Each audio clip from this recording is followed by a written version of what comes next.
ट्रेनमध्ये फिरताना किंवा बसमध्ये तुम्हाला काही पोस्टर्स नक्कीच वाचायला मिळतात. म्हणजे कुंडली बघून 30 दिवसात नोकरी देणार किंवा लग्न होत नसेल तर नक्की भेटा अथवा घरातील वाद आणि संपत्तीच्या प्रश्नावरती एकच उपाय. अशासारख्या पोस्टर्सवरती जे आपल्याला भोंदू बाबा पाहायला मिळतात, विकृत भोंदू बाबांवरती मात्र अजिबात विश्वास ठेवू नका, कारण तुम्हाला देखील संजय पराड यांच्यासारखा भयानक अनुभव येऊ शकतो.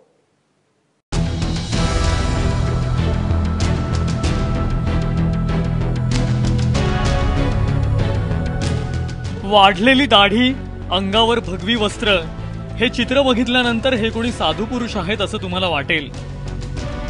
पण यांच्या रूपावर तुम्ही जाऊ नका, कारण हे तीनही बहादर ठगसेन आहेत.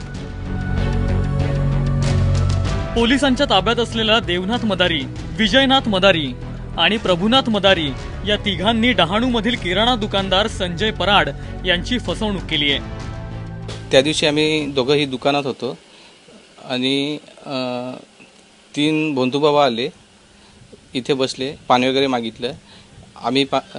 मी त्याला पाणी दिलं, बायको दुकानातच होती. ते बोलले का तुमच्या दुकानात कोणीतरी करणी केलं आहे, ह्याच्यासाठी तुम्हाला विधी करावी लागेल. मी बोललो काय करावं लागेल त्याच्यासाठी? तो बोलतो त्याच्यासाठी एक विधी करावं लागेल. धक्कादायक गोष्ट म्हणजे केलेली करणी उतरवण्यासाठी एका तरुणीचा काळीज मागितलाय आणि ते काळीज उपलब्ध नसेल तर 5 लाख रुपये द्या, आम्ही तरुणीचा काळीज देतो असा कांगावाही केलाय. हे मला शक्य नाही.